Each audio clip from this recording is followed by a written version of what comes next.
Abrir caminos nuevos no suele ser fácil. Sin embargo, en todos los puntos del planeta, en todas las sociedades y en todos los ámbitos, siempre hay alguien, un ser singular, que se anima a romper con las barreras de su tiempo y hacer las cosas de una manera diferente, innovadora, propia. Son los pioneros.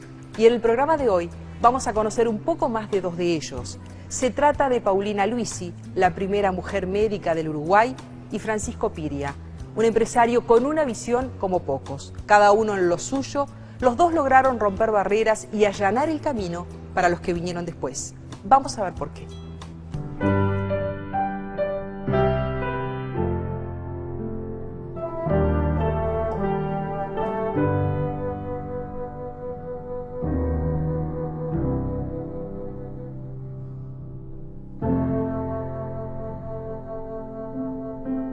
Despuntar del siglo XX, una escena que aún impresiona, una sola mujer en la morgue de la Facultad de Medicina, rodeada de compañeros varones, donde quedan plasmadas la vocación y la decisión de Paulina aún en un medio hostil.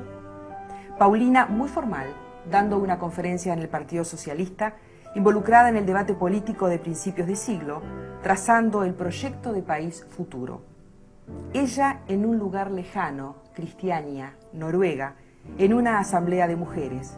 Es el primer congreso feminista y Paulina está embarcada en la lucha por los derechos civiles y políticos de la mujer. Orgullosa y sonriente en París, en un curso de especialización en sífilis, derivación de la doble moral y una de sus prácticas, la prostitución, que ella combate. En Montevideo, la foto ya clásica de Paulina, rodeada de las damas del Consejo Nacional de Mujeres. Todo esto fue Paulina, todo esto y mucho más, seguramente, que intentaremos indagar a partir de ahora en una conversación con la autora de esta investigación y de esta publicación, de este libro, Historias de Rebeldía, la historiadora Graciela Saprissa. Gracias por recibirnos, Graciela. De nada.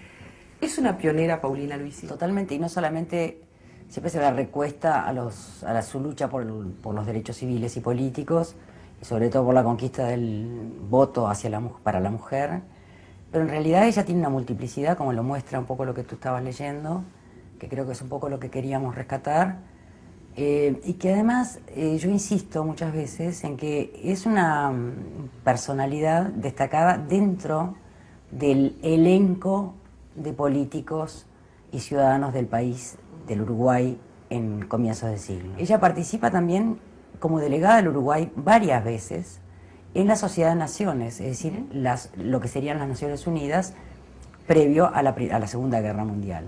Es más, integra comisiones de paz en conflictos remotos, como por ejemplo entre China y Japón, cosa que te asombra verla. Es una maestra en el sentido, en el doble, triple sentido, ¿no? Es decir, de formadora de otras personalidades, de difusora de conocimiento, e incluso ella lo menciona en algunas conferencias, ¿no? Es decir, esa profesión que nunca dejé, ¿no? Cuando elogia, bueno, sus raíces venían de un padre y una madre maestros. Ahí está, eso te quería preguntar, porque seguramente esta mujer, primera médica, feminista, con una gran astucia política, capaz de generar estrategias, a veces en el marco de situaciones complicadas, es decir, es una sufragista, lucha por el voto femenino, después convoca a no votar porque elabora una estrategia política porque no quiere ser mercancía en el medio de otras transacciones políticas, es decir, una mujer con mucho olfato político,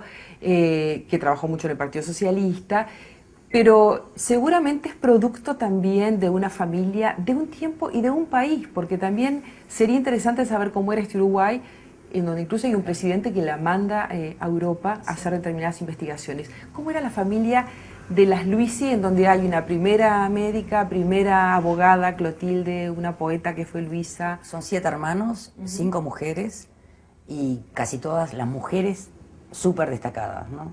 Entonces, hay una pregunta que todos nos hacemos, es decir, ¿de dónde salen? ¿Con qué se alimentaron? Claro. Y evidentemente hay padres excepcionales. Ángel Luisi, que es el papá, nació en Italia, su mamá Josefina Carbonario, ¿no? Claro, es decir, nació en Italia, se formó, empezó una carrera de abogacía, pero se embarcó con Garibaldi en las luchas de la unificación de Italia. Es un carbonario, es decir, es un masón, inicialmente, un masón italiano, pero que además va con Garibaldi a Francia, participa o es testigo de la primera experiencia socialista, que fue la Comuna de París en los años 70, que fue todo un, digamos, un mito que se genera en ese periodo. Yo a veces lo he dicho, ¿no? Así ellos fueron alimentados por un padre héroe de las luchas más románticas de fines del siglo XIX. Paulina nació en 1875 en Entre Ríos, Argentina, pero a los pocos años su familia se trasladó a Paysandú, donde sus padres fundaron una escuela y continuaron con su moderno proyecto educativo.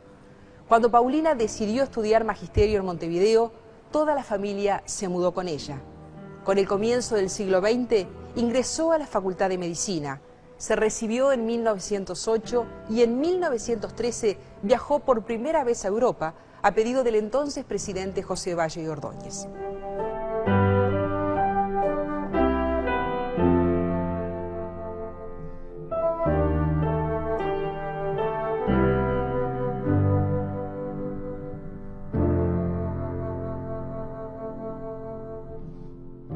Graciela, hubo vínculo Valle-Paulina, ¿no?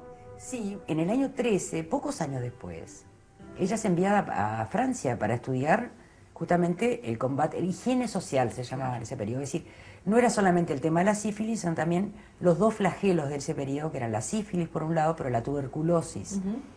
Es decir, la sífilis por lo que decíamos, la doble moral, es decir, el inicio de los jóvenes, de los adolescentes varones en el prostíbulo y el mantener la castidad de las mujeres de buena familia, las que se iban a casar con esos jóvenes, cada vez además con una prolongación de la edad de matrimonio, que ya no se hacía a la adolescencia, etcétera, ¿no?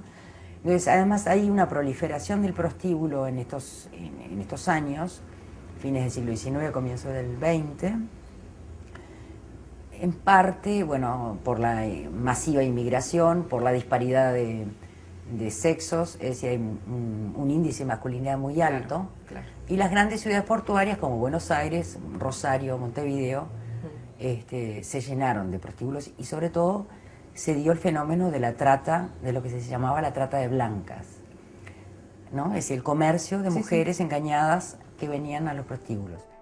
Con el paso del tiempo, la faceta feminista de Paulina fue tiñendo las otras, la de médica, la de política. El primer paso lo da en 1916, al fundar el Consejo Nacional de Mujeres. Ya desde tiendas socialistas, la igualdad de oportunidades laborales y la conquista del sufragio femenino fueron dos de sus grandes obsesiones.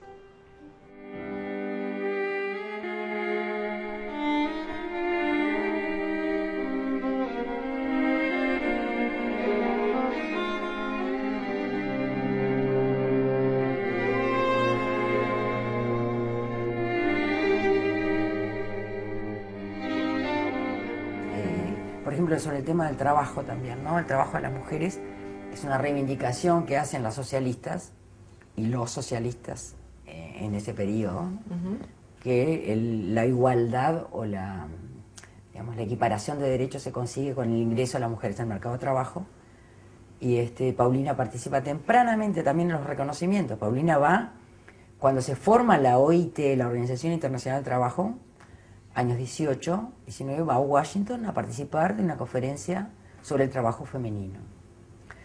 Y a contrapelo de todos, Paulina defiende que no se proteja demasiado el trabajo de las mujeres. ¿Por qué? Es una discusión absolutamente de los años 80, 90, actuales. Vigente. ¿No? Es decir, ¿por qué? Porque la sobreprotección, y ella lo dice, la sobreprotección del trabajo de las mujeres hace que los patrones no las contraten. Entonces lo que se quiere es un boomerang, ¿no? Ella lo explica con esas palabras. Entonces te encontrás muchas veces en sus escritos una actualidad de debates que la aproximan mucho a, digamos, bueno, eso de ser pionera, innovadora y muy creativa en su pensamiento, ¿no? Muy independiente.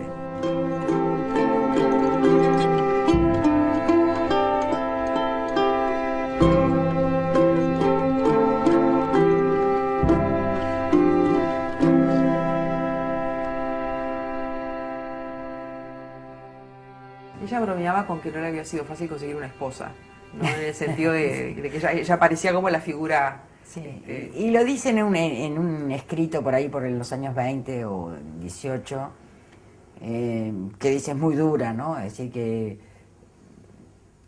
las mujeres, es decir, tienen un proyecto de casarse, como realizarse a través de el marido, convertirse en un ser que no tiene voluntad, que no tiene opinión propia, digamos, que ella no está dispuesta a hacer eso.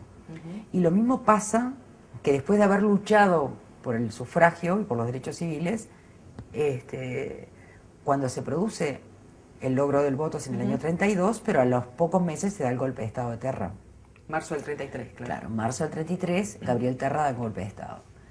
Y en el año 38 se da la transición de esa dictadura de Terra al gobierno democrático que va a ser elegido, que además hay dos candidatos, los dos son parientes de Terra, es decir, y los principistas de los dos partidos principales, de los blancos y los colorados, los principistas, digamos, los más republicanos, defensores de los derechos ciudadanos, se pronuncian en contra de esas elecciones y convocan a no votar. Y Paulina está dentro de las primeras filas de los principistas. Entonces ella, ahí se ve en el dilema. Si la primera vez que las mujeres votan, pero a su vez, en una entrevista en El Mundo Uruguayo, que era una revista de mucha difusión, ella dice, no vayan a votar, van a ser convocadas como ovejas de un rebaño, ¿no? Si bien fuerte la imagen. Yo digo, como que también son las paradojas, de alguna forma, de una líder feminista, una líder sufragista, que en el momento que por primera vez se vota, dice no voten.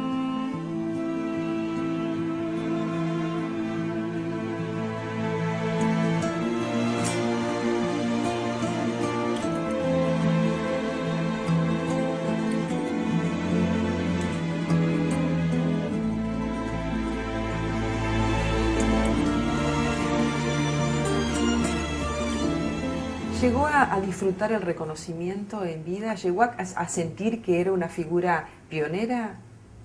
Yo creo que ella sabía que era excepcional, pero por otro lado encontrás algunos aspectos de quejas, ¿no? En algunos sus escritos. Ya en un momento dice, con esa frase bien típica de esa época, ¿no? Amarga cosecha, ¿no? Como que ella había recogido una cosecha amarga, ¿no? En el momento dice que, claro, cuando ve que aparecen todas las camadas nuevas de mujeres políticas, sobre todo yo creo que a ella le queda muy marcado el hecho de que algunas feministas se salieron de las primeras, digamos, se salieron de lo que ella pensaba que tenía que ser el feminismo, es decir, el feminismo. Ella consideraba que digamos, que el feminismo debería conservarse apolítico, digamos, apolítico en el sentido apartidario. Y muchas de las mujeres que primero acompañan a Paulina son mujeres del Partido Colorado. Y el vallismo era un aliado natural de las feministas. Y muchas fueron de alguna forma absorbidas, podríamos decir, la palabra cooptadas es muy fuerte de repente, ¿no? Pero fueron absorbidas por esa correntada. Paulina no quería saber nada de eso. Y me parece que para Paulina eso debe haber sido un dolor muy fuerte cuando ella trató justamente de que las luchas feministas fueran un equilibrio y lograr la autonomía también en esa negociación que estaban haciendo, ¿no? Paulina Luisi falleció un día emblemático para el Uruguay, el 16 de julio de 1950, el día del Maracanazo. Mientras los montevideanos se volcaron de forma masiva a la avenida 18 de julio, su funeral y su entierro pasaron completamente inadvertidos.